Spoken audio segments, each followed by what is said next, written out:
Hello and welcome to GuyLogicGaming. My name is Temco and this is Vampyr.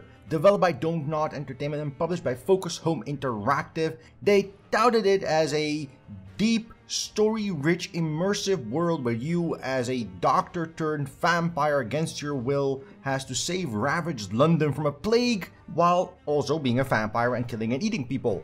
The reality though for this game is not as rose-colored as that, not exactly the spiritual successor to Vampire the Masquerade that I was hoping for, and nor is it exactly the story-driven RPG I was hoping it would turn out to be. Is it a bad game? No, but it's neither a masterpiece in my opinion, and I'll go into all the details in just a bit, but first, some options menus, and let's talk about PC performance. Options wise, we have our usual video settings. You can turn off the HUD, which is pretty cool if you like immersiveness and like dialogue and talking to people, but the HUD is minimal as is, so not really that big a deal. Resolution options, most of them are here. Most of them work fine. Nothing really spectacular to add here. There's full screen on or off, no full screen borderless, which is a bit of a shame, because I like playing full screen borderless, and for a full price title, I'd expect that to be there. And then there's VSync, obviously. If we get into advanced options, there is quite a few advanced options, but not all of them I would have liked to see. Obviously, there's effects quality, and shadow quality, and material quality level, whatever that might mean. I'm assuming this is texture level detail or texture overlay detail. Texture quality is there. AA goes up to TXAA times 6, which is fine.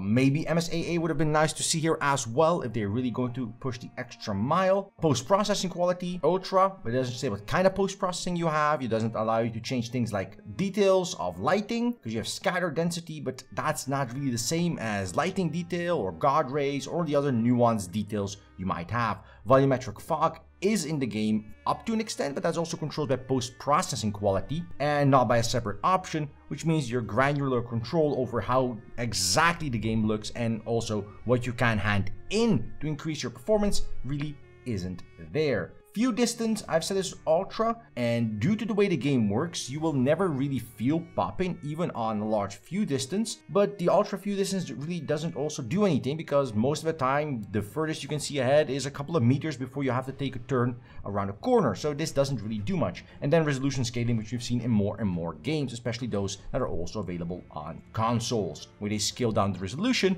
to maintain a stable FPS. If we head into our audio options, things do get a little bit more robust with master, voice, music, SFX, and cinematic volumes. Pretty straightforward, nothing really to complain about here. I would like to add that the music volume is really all over the place in the game soundtrack, but that's often the case with music having soft and subtle parts and then really loud and bombastic parts, and mastering that to like sound the same level of volume when one is a slight cymbal in the background and the other is trumpets blaring from the rooftops. So keep that in mind. If you head into gameplay, you have things like auto-locking on your enemies, mission reminders, mouse sensitivity, like all the usual things you'd expect.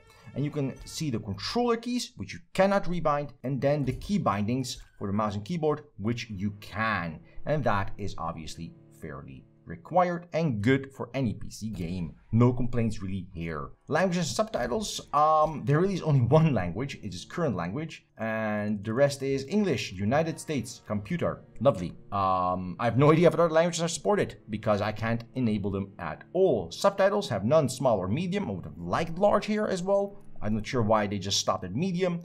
And then it displays the name of the speaker, yes or no. Fairly straightforward. And that also brings us to the end of the options menu. Now, it's not exactly the most robust or most great options menu available, but it does cover all the general bases you have, and the performance of the game isn't too bad. It has a couple of spotty areas, especially when you are entering a larger area with more enemies, and there is lots of fog and lightning effects or rain at the same time. Then you can get a little bit of chugging or a little bit of load stuttering here and there. But the biggest gripe I have in regards to the performance of the title is the excessive screen tearing I see non-stop. Now again, you have G-Sync, FreeSync, VSync, you can solve those things more or less, but I always feel that a game that has a lot of excessive tearing also has it because frame to frame there is a large differentiation in between the load needed on the graphics card to render each segment. And while this does vary between frame to frame, in Vampyr I feel it varies so much in so many places that it almost points out to me that it's a lack of good optimization there. Now enough about all of that. It runs fine, its options are decent to good, so let's dive into gameplay and talk about why I don't really think this is a worthy successor to things like Vampyr the Masquerade, or really even that great an RPG in general. Now this is about 2/3 into the game. I will avoid stories or element spoilers or anything of the sort. You find yourself as this wonderful fellow in a brooding dark look with your raincoat all over, and most of the time this is basically the look you're gonna get in the game world.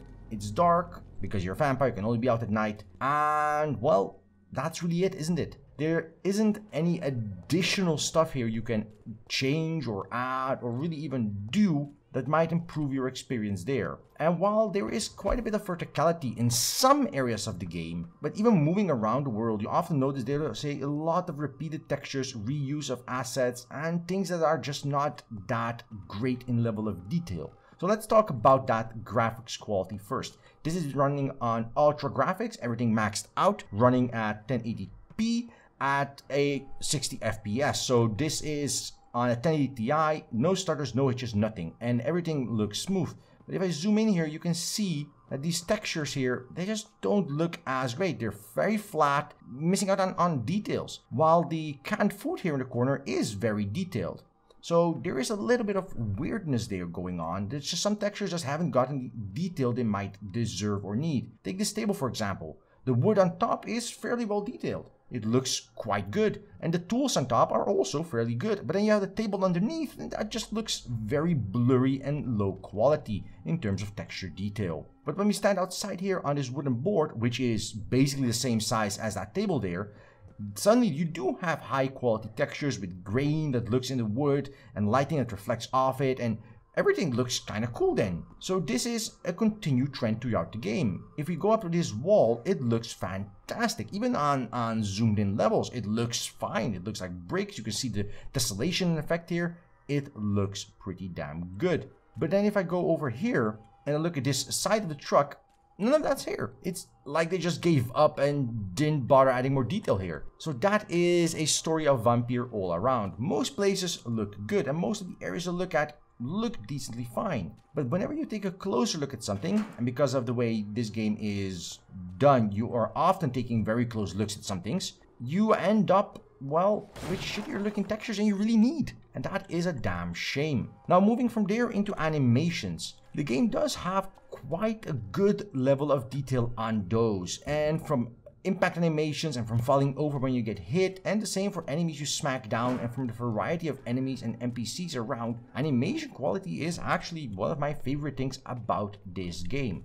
In general, I don't think I found a single moment anywhere in the game where I felt that the animation quality wasn't great, and that's a very good thing because that also really pays down to the game's quality and level, even looking at characters in a question and interacting with them to a level of detail. Again, texture quality here as well, it misses out on just that level of detail, especially if you expect this to be a high detail face-to-face close-up camera. At least then make it look damn good. When you're talking about animation quality, it's fairly good. Now let's move over to voice quality and overall story pacing quality. A large part of this game is about having interaction with all these different characters, and you can even go into more detail about their lives and all that stuff as you go forward. But as you talk to them, you unlock new knowledge about them, either through directly talking to them or talking to their allies or friends or even enemies in their same district, or finding things on the ground or in buildings, and then you unlock these hints. So what happens then is you get more dialogue options, which you learn more of their story, and if you solve their problems, or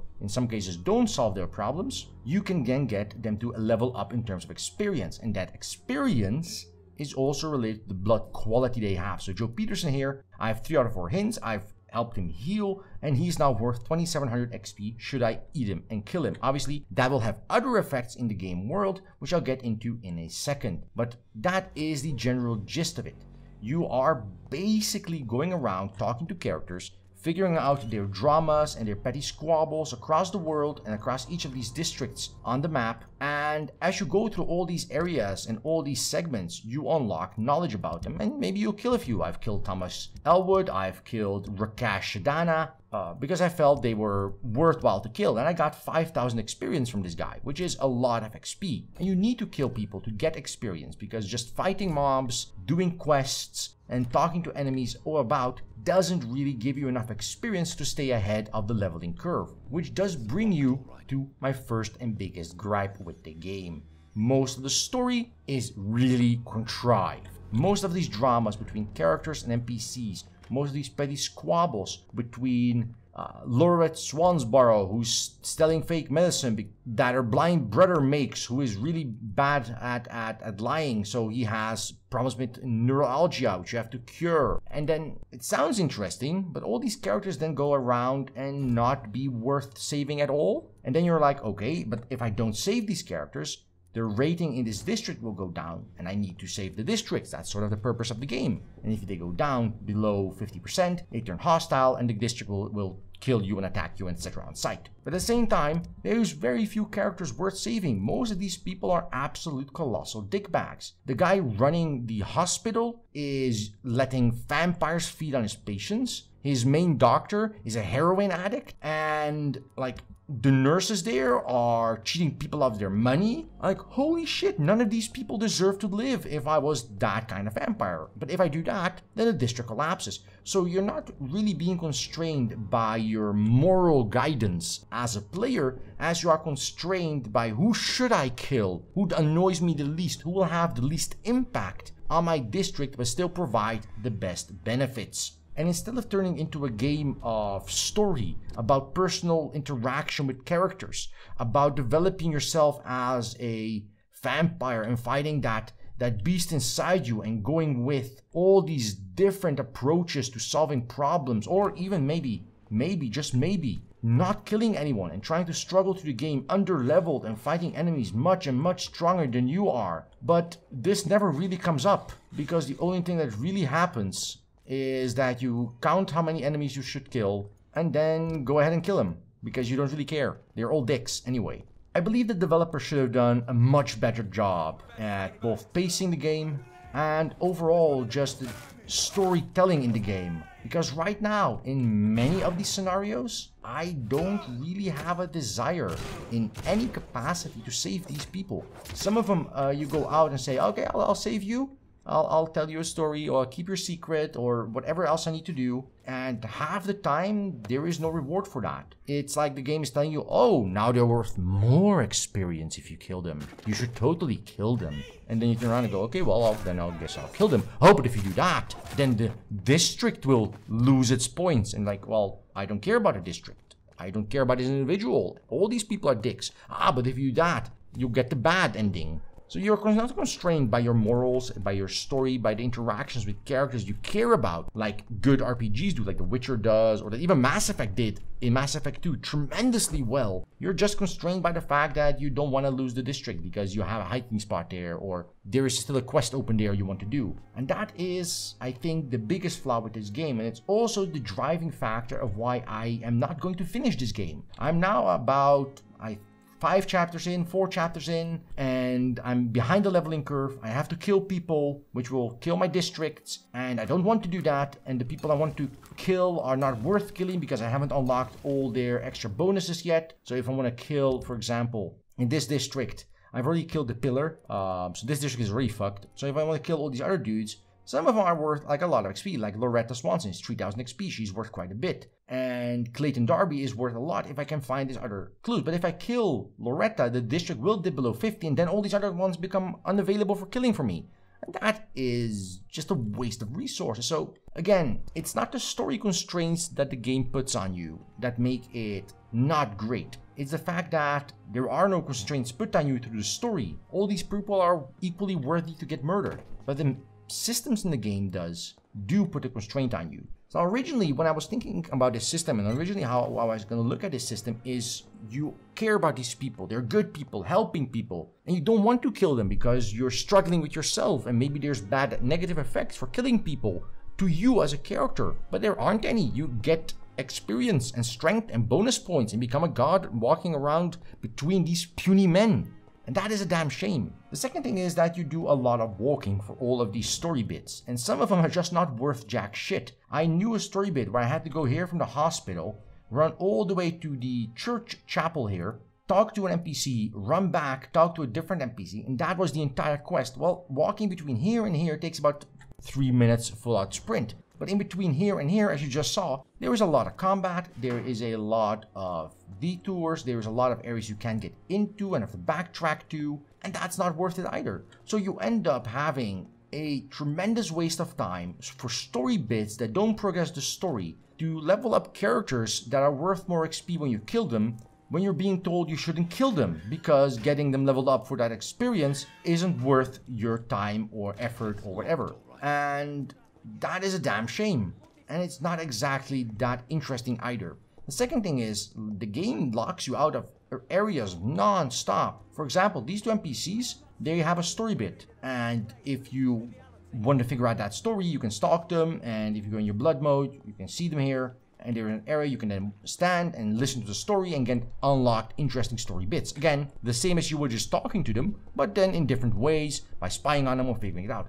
And in theory, again, this sounds really, really cool. In practice, the end result is that you're often walking behind a character for minutes at a time and don't even really have any way of dealing with anything related to that. And once you figure it out, you don't want to kill him anyway, because then your district dies. So you get in this very vicious loop where you're sort of cherry picking who you should kill and not paying attention to anything else.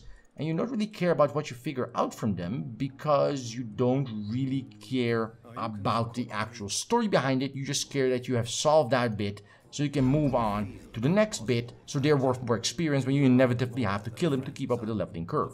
And if you're not keeping up with the leveling curve, if you don't kill, you're lacking in skills. That brings me to the next part of the game, which is leveling and combat. So when you talk to something, you get a little bit of XP. And when you get a little bit of XP, you can go out and level up. Each level up is a skill, and different skills give you then higher levels. And as you level up, more monsters in the game world also level up. So you get sort of a natural curve of when you go around, more monsters are heavier, so you need to be heavier.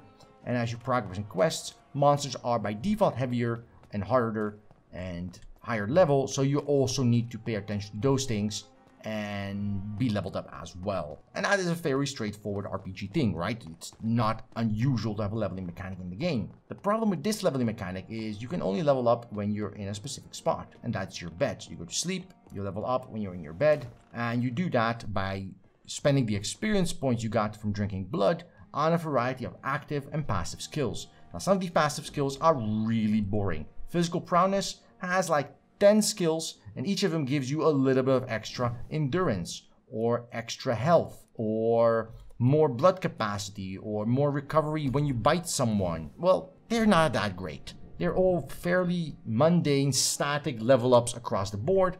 Not impressed. But then you have the active skills, and those sound amazing and interesting, but even there I only picked a few because you don't really can use more, nor do you need to use more, and using more is even clunky and unintuitive in combat. Shadow Mist is an explosion thing where you can target an enemy and exploding shadows, mists come up from the ground and kill everything around them in a radius, and you can branch this off and have different variants. And the same goes for things like the ultimate skill, which is Blood Explosion, which I boil someone's blood in their body. Sounds interesting, right? And there's a couple more, like a Shadow Dash and Autophagy, which is self-healing and stuff like that. Very straightforward. And each level up of these skills costs a number of experience points. This costs 1,000. I have 700 now, so I cannot level this up. But when you level up, you get more experience, and some are locked behind needing to have a certain level. So this one, for example, needs me to be level 26. I'm 22 now. So overall, this sounds fine, but the skills are fairly boring and standard. They don't add anything unique or extra to the game in most scenarios, and there is no specialization that you do. So you end up having one or two skills you keep using. You don't really care about the rest because you can't invest the blood in them because you don't have the blood to invest in them. So you're already very constrained by your choices, and then you go into combat and you save your blood to heal yourself. You don't want to use it, and you use the weapons you have on hand. And you can have one-handed, two-handed, offhands, and firearms. That's all fine, I guess, but those two are fairly boring and mundane. I used the same scythe for, I think, 20 levels in the game before I randomly found a one-handed hacksaw. and a shotgun somewhere that were better than my scythe, and I just switched over to them. Is there a change in my combat? No, not really. Is there a change in how I approach enemies? No, not really. Is there any change in how enemies treat me? No, definitely not. Every enemy has their own attack pattern, and they stick to that religiously. So there's no depth or evolution there either. So the combat is fairly bland. And then you have things like crafting for medicine, where you can create treatments for various different diseases, and you need to. And you do this by having all these ingredients from a variety of different sources. So you have recyclables. For example, the bottle of alcohol gives me ferocious tartate, and I can kill this alcohol bottle. I can kill a small bag of junk, or even this large box of pills, and that gets me some ingredients. And I can buy some ingredients, sell some ingredients, and all that stuff. And you can upgrade weapons. For example, if I want to upgrade my scythe, I can do so. A level 4 scythe requires 3 good handle parts. I have 2, so I can't level it up. So there are systems here in place that allow you a pseudo level of choice and a pseudo level of interaction and ability, but they don't really offer you any depth extra. I had that scythe for 20 levels. I leveled it up a little bit, but I couldn't find any better weapons, so I just went, yeah, whatever. And it hampered me, but I couldn't find a way to upgrade it. I found a different weapon that was already better and already leveled. And I was like, well, I wasted my resources leveling up this weapon. I can't remove those levels. I can't recycle it. Most times I can't even sell them to a vendor for scrap. So that's fairly frustrating because the resources are also very scrapped. And strapped for resources and strapped for blood for skills. And on top of that, strapped at who you can kill because it's gonna fuck up your questing and districts. The game turns down in less of an open world RPG where you're trying to figure out things and learn things and do things, but in a very linear, singular pattern where all you're doing is chasing after the enemy, while trying to stay away from being underleveled and just sacrificing an entire fucking district to do it at that point because it's easier than sacrificing little bits and pieces of every other district, which is less fun than it sounds. And it doesn't sound that fun in the first place. So Vampyr tries to do a lot of interesting things, and it does do very interesting things in some scenarios. Again, some of the story content is amazing, especially the main story I like a lot. And the way the game interaction works between different characters, having different interactions between one another, and hiding things from you is also really cool if you like the story. But because the game railroads you so hard into different segments, because the game railroads you so hard into combat that you cannot avoid in any scenario, because the game doesn't allow you to go with a stealth approach, or a aggressor approach, or even a story-based approach. There's one approach, and that's the approach the game picks. And even if you focus on leveling up your stealth skills and your shadow jumping capabilities and all these other amazingly interesting things, well, you can't jump. I can't go up here on these rooftops and avoid these guys. There is no way to avoid them short of waiting until they walk out of pattern and go to the one place I can use my shadow jump or shadow dash ability to get on top. And even that is only in predefined spots. I can't go up here and then teleport myself over this wall or on top of this roof or do any interesting things like you could do in, for example, in Dishonored, which, thinking about this, was probably a better vampire game than this is. And that is a damn shame because here you go. You can teleport to this one spot, which is conveniently in your room, that has a door, that is a window. Lovely. Finally, I want to talk a little bit about story progression in general with all these other missions and objectives, because you'd assume that even if you don't kill people, you can learn their life stories and learn what they need help with and then fix quests for them or help them out and get experience that way. Not as much experience as killing them, the easy path, but maybe a harder mode or a pacifist mode.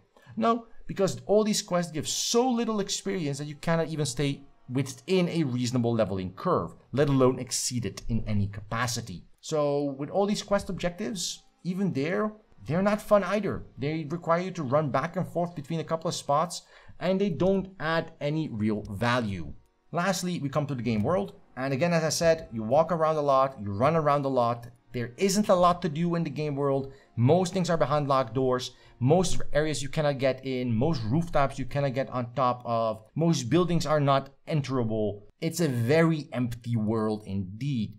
And for a city of London, for a very densely populated area, for what looks like, according to the story, to be a massive flood of victims for the plague, the hospital is overrun, doesn't have beds in place, and yet we don't see anyone that much. We see people in shacks outside sleeping because apparently the hospital is overflowing and they have tents outside to help people. But then you walk 2 streets over and there's literally not a single soul in sight, ever. And you could say, oh, it's night, people are afraid to go outside. Yeah, some would, but most wouldn't be. You'd still have people in taverns, you'd still have people in other places, and the taverns in place are empty and dreary as well. And then you have like backyards and work buildings that have no signs of life ever. So it doesn't feel like a living city either. So all of that sort of brings me down to my conclusion about Vampyr. It started out as a great idea, and it shines through in some spots, especially in dialogue, with voice acting being, well, pretty fucking good. And overall, the interaction between characters in most scenarios is also pretty damn cool. And some characters have real depth to them and real ideas behind them, and their actions that they do in the game world reflect that. But the vast majority don't. And that is a damn shame. Add a lackluster combat system, a very bad pacing in terms of running back and forth in between areas, and you get a mediocre title, which is what Vampyr is turned out to be. Mediocre. So would I recommend you buy Vampyr?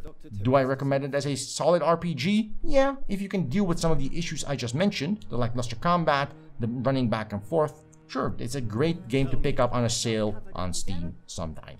But for full price, I find myself hard-pressed to recommend this title, even though it looks really damn interesting. Vampyr. It's available over on Steam. It's been available for a while, and this review is late as all hell. My apologies for that. As I mentioned in my previous vlog, I have had a tremendous amount of work with my new job. That is not slowing down, but I still found some time to at least finish this game up to the extent I wanted to finish it, review it for you guys, and here it is. I hope you enjoyed this review. If you did, press that like button. If you didn't enjoy this review, there's a dislike button for exactly that purpose. And if you have comments or other notes to make about this review, there's a comment section down below. I'd love to hear from all of you and your opinions on this. This is my opinion. These are my views. I've laid them out. Now give me yours. And if you want to see more content like this eventually on the channel, just press that subscribe button down below and I will deliver. So until then, I'll see you next time, right here on GuyLogicGaming.